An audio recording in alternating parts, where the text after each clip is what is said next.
지난주에 우리는 그 여호수아서 1장 1절에 나오는 여호와의 종 모세가 죽은 후에 이 한마디 말씀을 가지고 이제 그 의미에 대해서 살펴보았습니다.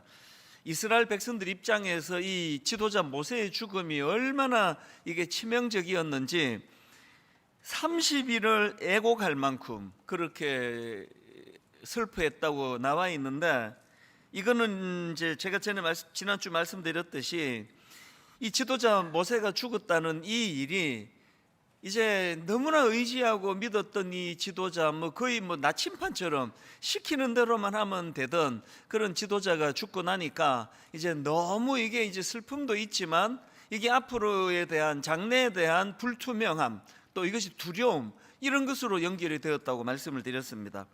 그런데 하나님께서는 이런 모세의 죽음에 대하여 너무 그렇게 부정적으로 생각하지 마라. 이 지도자 모세의 죽음을 이제 새로운 시대를 여는 긍정적인 사건으로 그렇게 승화시켜 나가신다고 말씀을 제가 드렸는데요. 이제 오늘은 여호수아서 설교 두 번째 시간인데요. 이제 1장 1절에 나오는 그 뒷부분에 나오는 한마디를 가지고 오늘 또 말씀을 좀 풀어나가기를 원합니다. 우리 여호수아서 1장 1절 다시 한번 보십시오.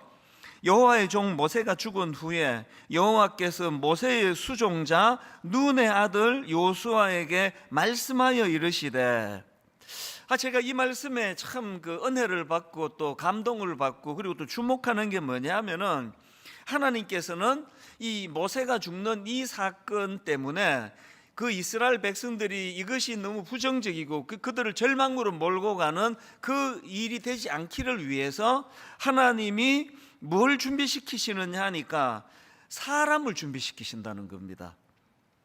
그 대안으로 준비시키신 사람 여호수아를 언급하고 있기 때문에, 그래서 오늘은 이 모세의 후계자 여호수아라는 인물을 중심으로 말씀을 좀 풀어나가려고 하는데요. 성경에서 여호수아가 제일 먼저 등장하는 때가 그게 그 출애굽기 17장입니다. 출애굽기 17장에 보면은 이제 이스라엘 백성들이 홍해를 건넌 지 얼마 지나지 않은 그 시점인데, 그 아말렉 족속이 공격을 합니다. 이제 지금 금방 홍해를 건너고 아직 정비도 안 되고 군사도 잘 안 돼 있고 이러는 상황에서 이제 그 아말렉 족속의 공격을 받으니까 얼마나 당황을 했겠습니까? 그래서 여기에 맞서서 지도자 모세가 이제 그 지휘관을 세우는데, 그 지휘관이 여호수아예요. 그 여호수아가 이게 지금 처음 등장을 하는데, 자, 출애굽기 17장 8절과 9절입니다. 그때에 아말렉이 와서 이스라엘과 르비딤에서 싸우니라. 모세가 여호수아에게 이르되, 우리를 위하여 사람들을 택하여 나가서 아말렉과 싸우라. 내일 내가 하나님의 지팡이를 손에 잡고 산 꼭대기에 서리라. 여호수아가 모세의 말대로 행하여 아말렉과 싸우고, 그리고는 13절입니다. 여호수아가 칼날로 아말렉과 그 백성을 쳐서 무찌르니라. 이렇게 승리를 맛보게 되는데요. 그런데 중요한 것은 그 이후의 후속 조치입니다. 그 다음 나오는 14절을 보니까 하나님이 이런 조치를 명하십니다. 여호와께서 모세에게 이르시되, 이것을 책에 기록하여 기념하게 하고 여호수아의 귀에 외워 들리라. 지금 하나님께서 모세에게 이런 명을 하셨을 때 아마 모세 자신도 의미를 몰랐을 거예요. 지금 여호수아가 처음 등장하는 그 사건에서 아말렉을 물리치고 승리를 하는데, 그 내용을 기록해서 기념하는데 왜 그렇게 하느냐? 여호수아의 귀에 외워 들리라. 이 의미를 잘 새기게 하라는 거예요. 이미 이때 이제 하나님께서는 여호수아를 훈련시키고 계셨는데요. 제가 감동을 받는 포인트가 뭐냐 하면은, 지금 이 사건이 언제 일어났는가 하니까요, 아까 출애굽기 17장에 그랬잖아요. 두 장 앞에 15장에 보면은 이스라엘 백성들이 이제 홍해를 기적적으로 건너가지고 막 감격에 겨워가지고 찬양을 하며 기뻐하는 게 그게 15장입니다. 한 장 지나가지고 17장에서 이 사건이 있다는 것은, 그러면 모세 이 여호수아가 언제 이제 하나님이 발탁해서 훈련시키셨냐 하니까, 이게 이제 그 홍해를 건넌 그 얼마 지나지 않았으라는 거예요. 이게 왜 감동이 되는가 하니까요, 하나님께서는 이제 40년의 세월이 지난 다음에 모세가 죽는 이 사건 때문에 그 이스라엘 민족이 불행으로 넘어가지 않도록, 이것이 너무 지나친 미래에 대한 두려움으로 그렇게 전락되지 않도록 하나님은 대안을 마련하시는데, 그게 홍해를 건넌 직후부터 시작이 됐다는 겁니다. 이렇게 초창기 때부터 사람을 발굴하고 키우시고는 이제 민수기 27장 18절부터 한번 보십시오. 세 번 얘기입니다. 주님께서 모세에게 말씀하셨다. 너는 눈의 아들 여호수아를 데리고 오너라. 그는 영감을 받은 사람이다. 너는 그에게 손을 얹어라. 너는 그를 제사장 엘르아살과 온 회중 앞에 세우고 그들이 보는 앞에서 그를 후계자로 임명하여라. 너는 그에게 내가 가지고 있는 권위를 물려주어서 이스라엘 자손 온 회중이 그에게 복종하게 하여라. 오늘 우리가 이 말씀 앞에서, 오늘 우리 예수 잘 믿는 것도 중요하고 분당 우리 교회가 부흥하는 것도 다 중요하지만, 이제 모세가 죽은 후에 오랜 세월이 지난 다음에 이스라엘 백성들이 이것이 너무 그들을 절망시키지 않도록 하나님께서 훈련시키시고 있는, 준비시키시고 있는 게 그게 후계자 여호수아라는 사실이에요. 이 사람을 키운다는 거, 이게 하나님의 관점으로 굉장히 중요한 포인트라는 거죠. 아마 눈치를 채신 분이 많으시겠지만요, 제가 손톱이 좀 이상해졌습니다. 이게 시커멓게 지금 죽어 있거든요. 그래서 이제 그 예배를 마치고 나면 물으시는 분이 많으세요. 그 손톱이 왜 그러세요? 그래서 이제 여러 번 설명해 드렸는데요, 이게 왜 이렇게 됐냐 하니까, 이게 이제 2달 전에 나이가 드니까 이제 오른손 왼손 이제 공조가 잘 안 돼요. 제가 오른손으로 자동차 그 문 있는 데를 잡고 있었고 왼손이 문을 닫았어요. 그래가지고 이게 참 교회가 좀 이런 것 같아요. 오른손 왼손이 공조가 잘 안 됐으면 우리 상처받기도 하고 싸우기도 하는데, 이 오른쪽 엄지손가락에 상처를 받았습니다. 그날 이제 이렇게 차문을 잡고 문을 닫았는데요, 여기서부터 이까지 찌릿찌릿 전기가 통하고 진짜 아파 죽는 줄 알았습니다. 내가 목사만 아니었으면 막 떼굴떼굴 구르고 싶었습니다. 그렇게 하고 이제 집에 갔더니 이제 너무 아픈 거예요.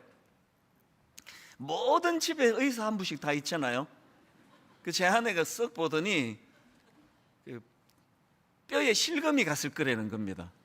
그래서 그날 밤에 두려움에 제가 휩싸여서 밤을 보내고 병원에 갔더니 진짜 의사 선생님이 엑스레이 찍어보더니 뼈는 괜찮다고. 그렇게 하고 이제 여러 가지 또 병원은 또 이제 또 최악의 경우를 많이 또 말씀을 하시잖아요. 여기 성장 세포를 지금 다쳤기 때문에 손톱이 안 자랄 수도 있고 기형이 될 수도 있고, 그런 말씀을 이제 병원에서 이제 하더라고요. 그리고는 이제 한 2달이 지났는데요, 제가 요즘은요 이 죽은 시커먼 손톱을 아침마다 일어나서 이거 붙들고 묵상을 해요. 아니 진짜예요. 이게 얼마나 제게 은혜를 주는지 모릅니다. 저는 태어나서 지금 손톱 발톱이 이렇게 시커멓게 죽어서 이거 빠져가는 경우를 처음 겪어보는 일이거든요. 워낙 조신하게 자랐기 때문에 이런 일이 처음에 내 생에. 내가 겪기 전에는 오해를 했었습니다.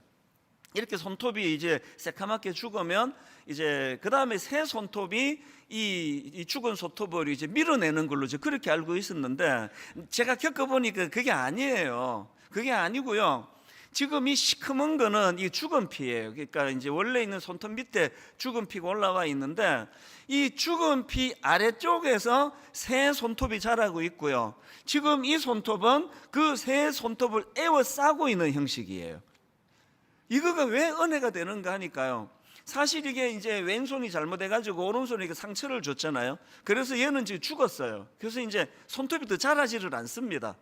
그런데 지금 저는 이 죽은 이 손톱 빠질까봐 굉장히 조심을 하거든요. 왜냐하니까 내가 감동을 받는 게 이거예요. 지금 이 죽은 손톱 밑으로 새 손톱이 자라가고 있고, 이 시커먼 이 죽은 손톱은 그 새 손톱을 에워싸 보호하고 있는 그런 형식이에요. 그래서 이 죽은 것 같은 이 원래 손톱이 빠져나가 버리면 이제 이 새 손톱이 이게 자리 잡는데 이게 좀 이제 뭐 좀 방해가 될 것 같다는 생각이 제가 들어서 지금 이 손톱을 굉장히 제가 보호를 하면서 이거를 볼 때마다 저는요, 분당 우리 교회 우리 65세 이상 그 브라보 시니어 어른들 모임이 있고요. 그 위에 또 우리 그 행복한 모임 어른들 모임이 또 있는데요. 요즘에 제가 이 손톱을 보면서 이게 비록 지금 뭐 자라지도 않고 뭐 기능을 다 한 것 같지만 이제 다음 세대 새 손톱이 자라는 것을 보호하는 이게 너무 감동이 되는 겁니다. 그러면 제가 이 볼 때마다 다짐을 해요. 분당 우리 교회는 막 청년부 살아야 되고 젊은이 살아야 되고 이런 교회들마다 하는 이야기들을 하지만 진짜 중요한 거는요, 이 자라나는 새 손톱을 보호하는 기성세대 손톱이에요. 이게 빠질까 봐 제가 굉장히 조심하거든요. 오늘 여기 어른들이 자꾸 이제 세월이 흐르고 머리가 백발이 성성해지고 기운이 빠져가고 뭐 근육이 빠져가고 그러면 자꾸 위축이 되는 경우가 많으신데 절대 그러실 필요 없습니다. 막 교회는 젊은 사람이 막 열심히 으쌰으쌰 하는 것 같지만요, 진짜 이 교회를 지탱하는 힘은 그 연로하신 권사님들의 그 눈물의 새벽마다 드리는 기도 아닙니까? 저희 어머니가 99세가 되시고 이제는 침대를 못 벗어나시지만 매일매일의 저에게 선한 영향을 주는 힘의 원천이 있다면 어머니예요. 그 어머니가 이제 뭐 어떨 때는 이제 너무 힘드셔가지고요, 오랜만에 찾아뵈면 막 이제 이런 말씀을 하세요.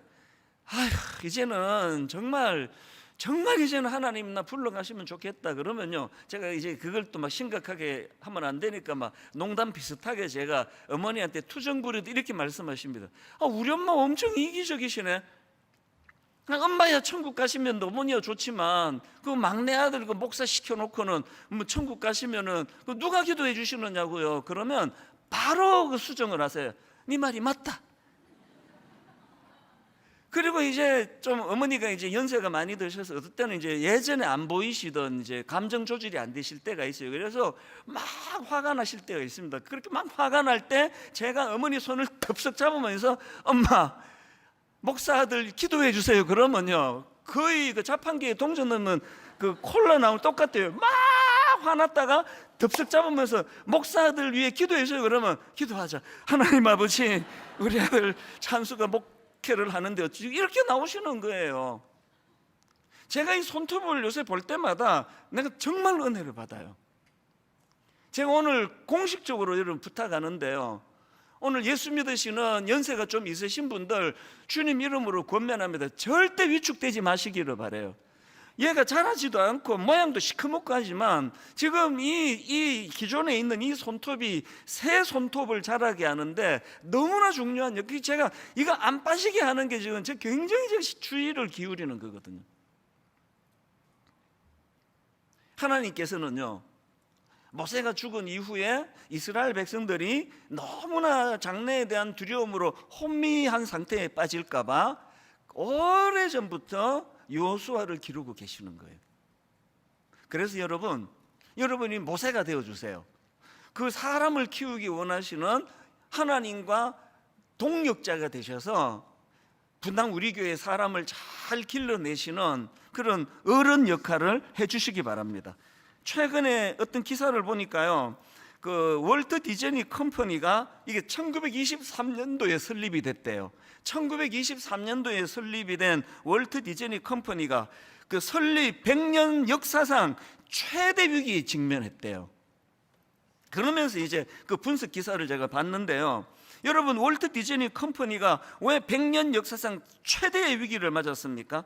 월트 디즈니 컴퍼니가 지켜야 될 정신이 있기 때문이에요.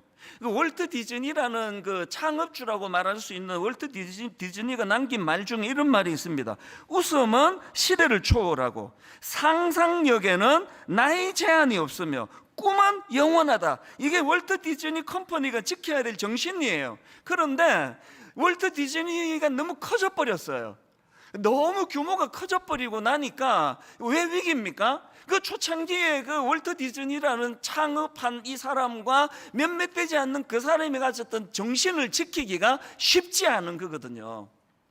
여러분 지난주 제가 말씀드린 기억하십니까?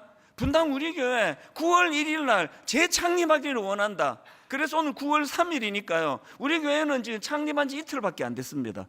왜 그런 말을 제가 합니까? 우리 교회 너무 커져버렸어요.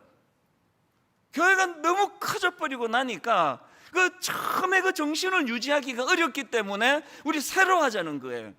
월트 디즈니가 규모가 얼마나 크냐가 문제가 아니라 맨 처음에 그 정신, 그 어린아이들에게 상상력을 제공하고 꿈을 키워주고 수많은 다양한 상상력으로 만들었던 월트 디즈니 작품들이 그 분석한 글에 보니까 요새 그게 잘 안 나온다는 거예요. 다시 말씀드리는데요, 이제 우리가 모세가 돼야 돼요. 그래서 사람을 길러야 되는데 어떻게 해야 됩니까? 복음의 초기 정신을 우리가 되찾아야 된다는 거죠. 이런 면에서는 저는 그 창세기 22장에 그 말씀을 이제 몇 주 전에 설교하고 이제 아브라함은 끝났는데도 제 머릿속에는 계속 여운으로 남는 한 장면이 있습니다. 창세기 22장 여러분 같이 그 배운 거 기억하시죠? 이제 하나님께서 그 낮은 단계의 순종이 아니라 높은 단계의 순종을 하나님이 테스트입니다. 아들 이삭을 바쳐라. 그랬는데 놀랍게도 아브라함은 그 고난도 순종 테스트에 합격을 하잖아요. 그래서 이제 이삭을 바치러 하나님이 지정하신 그 산으로 나아갔는데요. 그런데 여러분, 제가 요즘에 은혜를 받는 건 이건 아브라함의 문제만이 아니라는 거죠. 우리는 자꾸 이걸 아브라함이 테스트를 통과했다고 그러는데 그것만의 문제가 아니에요. 이건 이삭을 향한 아브라함의 믿음의 전수예요. 한번 생각해 보세요. 자료에 보니까요, 이제 이 이삭이 갓난 아기 때 바치라 그런 게 아니고요, 어떤 학자들은 그 모리아 그 산으로 가서 이삭을 바치라 할 때 이삭의 나이가 만 16세라고 그렇게 추정하는 학자도 있고요.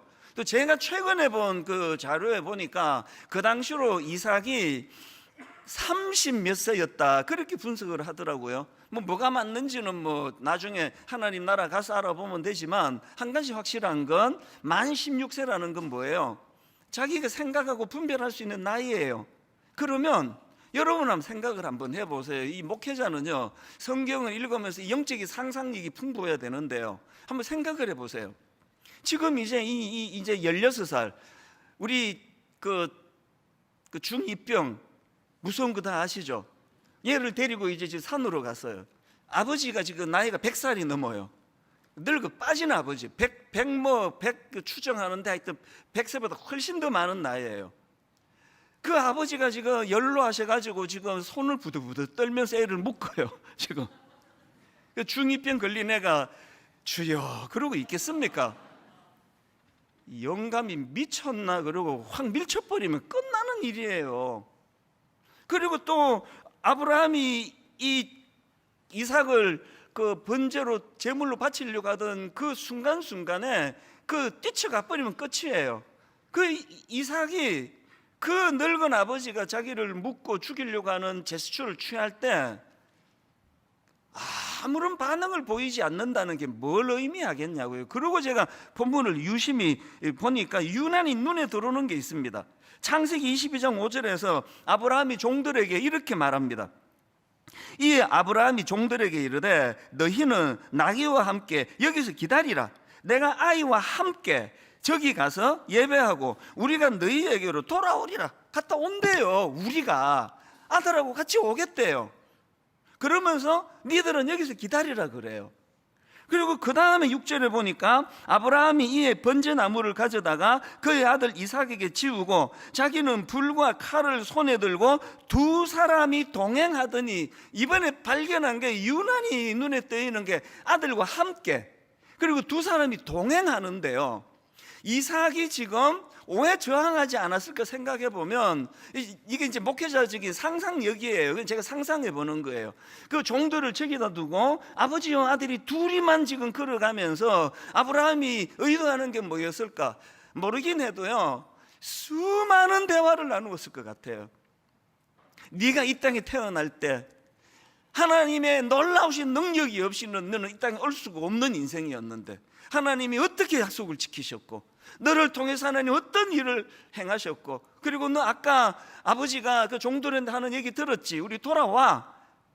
어떤 방식으로 하나님 인도하실지는 모르지만 반드시 우리는 같이 돌아오게 되어 있어. 계속 그 아들에게 아버지가 경험한 여호와 하나님에 대한 믿음을 이야기했다고 저는 생각을 합니다. 왜 이런 생각을 제가 하게 됐냐 하니까요, 뭐 이삭하고 저하고는 뭐 비교하는 것 자체가 어불성설이지만 공통점이 좀 있습니다.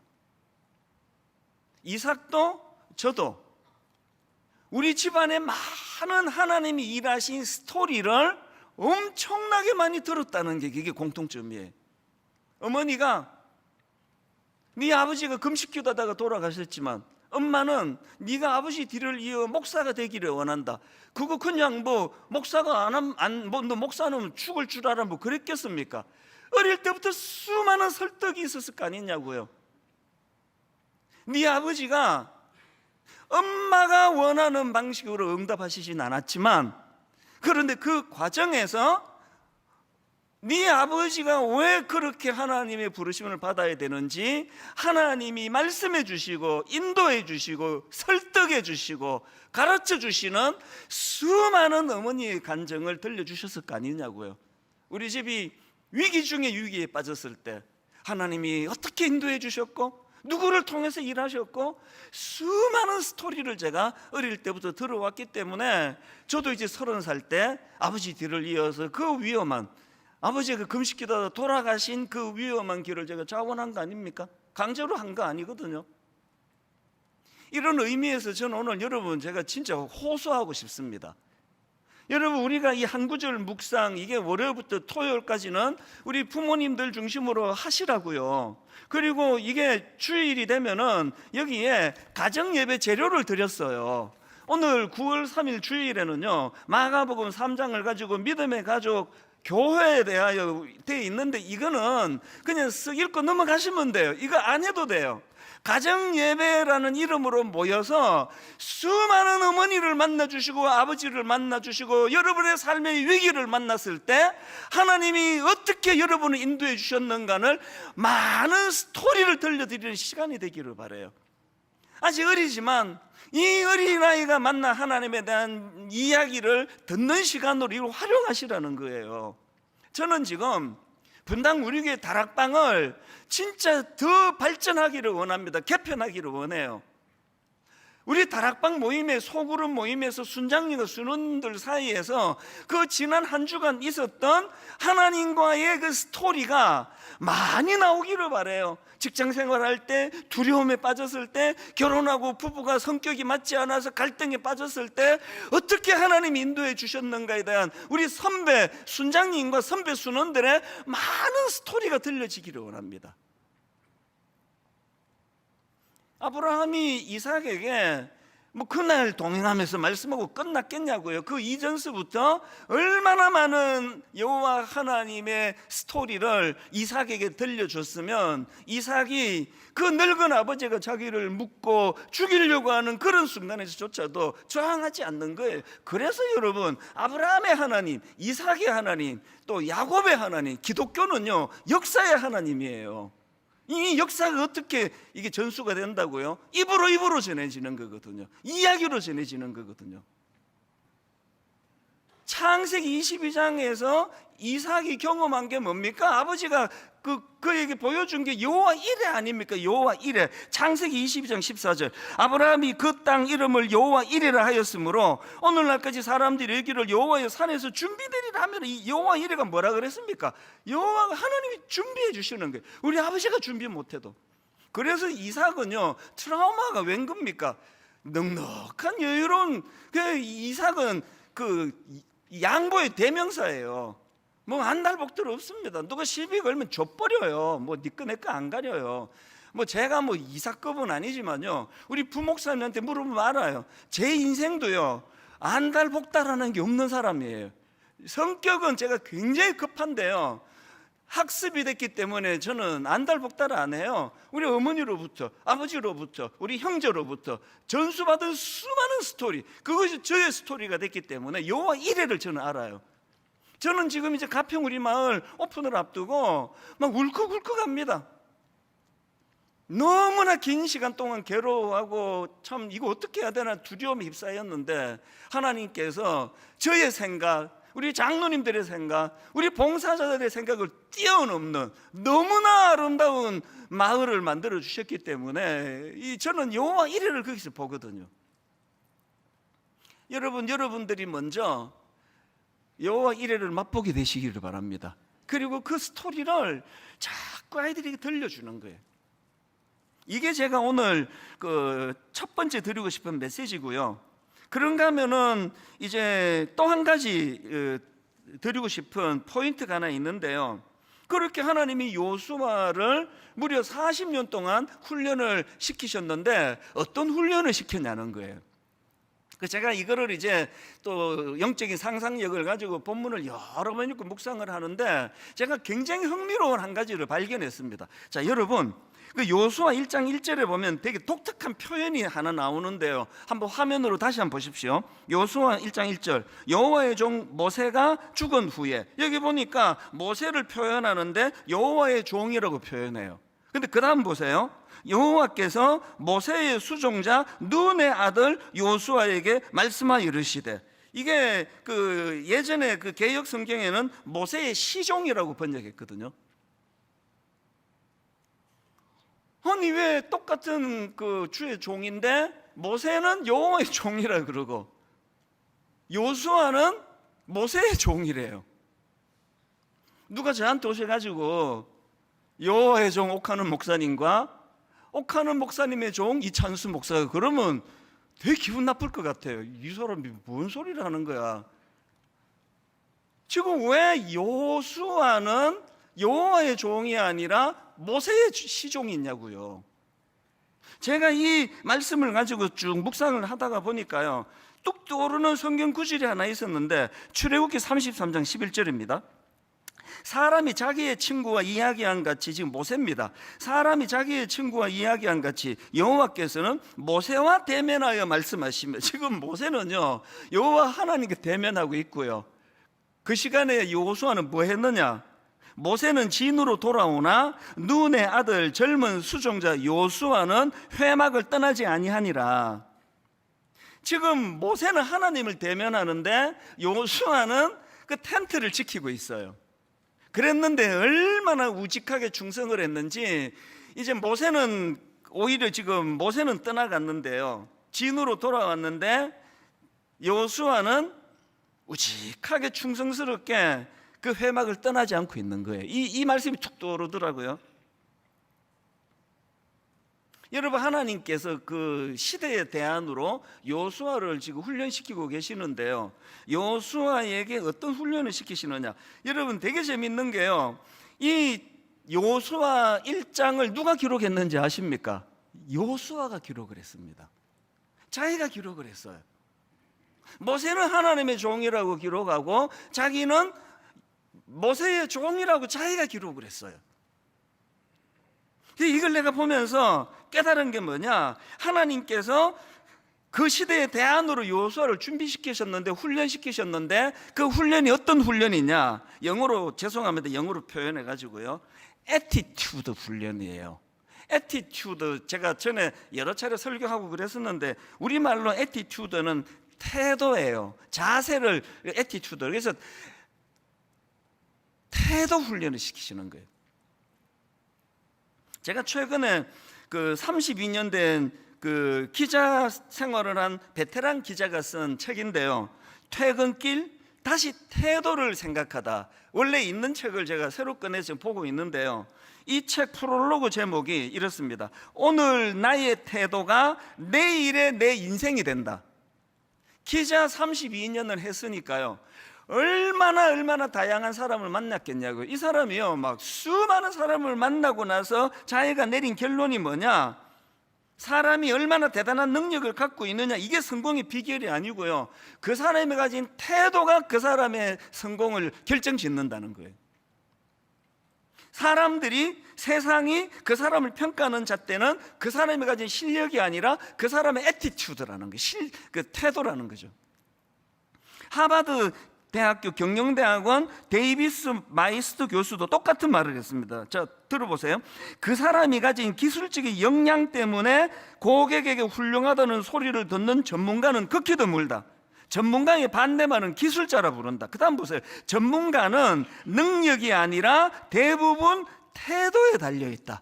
이게 하버드 교수님이 한 말씀이에요. 그리고 그 에티튜드라는 그 제목의 책이 있는데 그 책을 보다 보니까 재밌는 사례 하나를 밝히는데요. 여러분 그 루이비통 아시죠? 루이비통.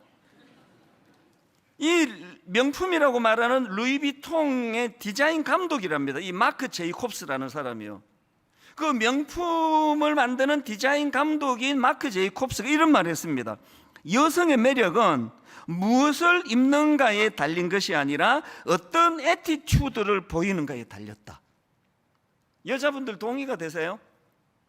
우리 남자분들 동의가 되십니까?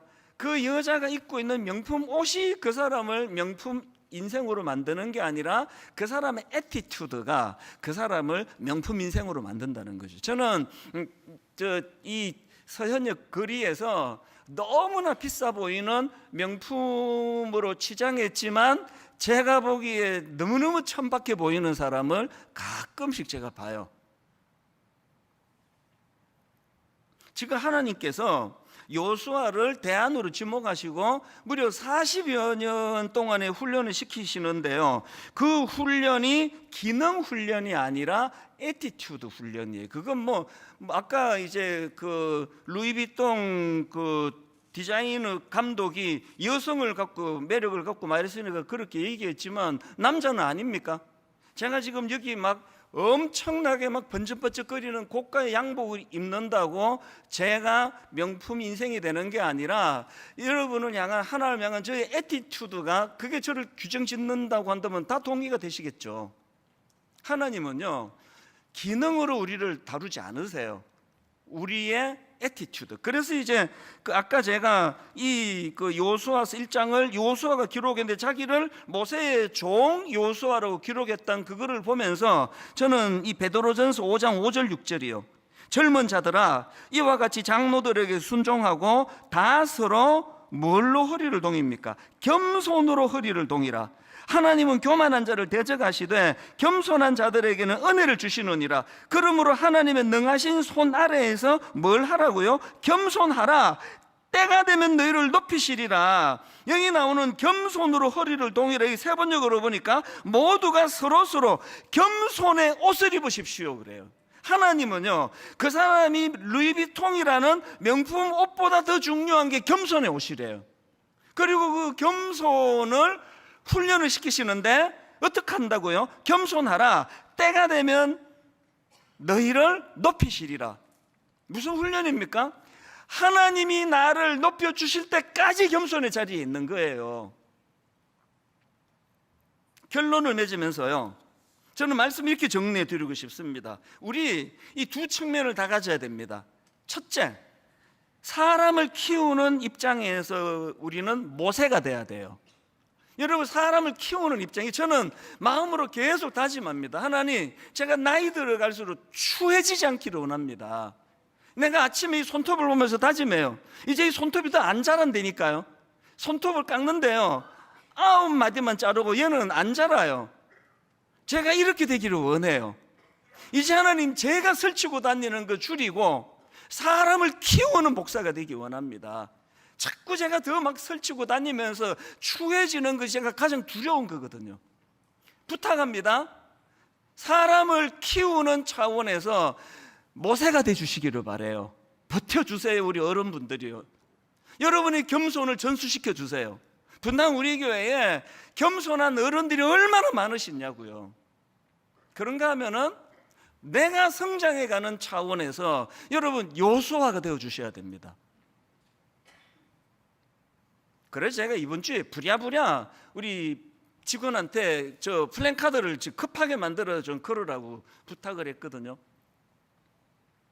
디모데전서 4장 15절을 가지고 만들었는데요, 이 모든 일에 전심전력하여 너의 성수감을 어떻게 하라고요? 모든 사람에게 나타나게 하라. 이게 이번 우리 2학기의 목표가 되기를 원합니다. 여러분이 성숙해 가는 걸, 여러분이 성장해 가는 걸, 아브라함의 아들 이삭이 아버지를 보고 그것을 전수받아 가듯이 여러분 아들 딸들이 우리 어른들의 성숙을 인정해 주는 이번 학기가 되기를 바라요.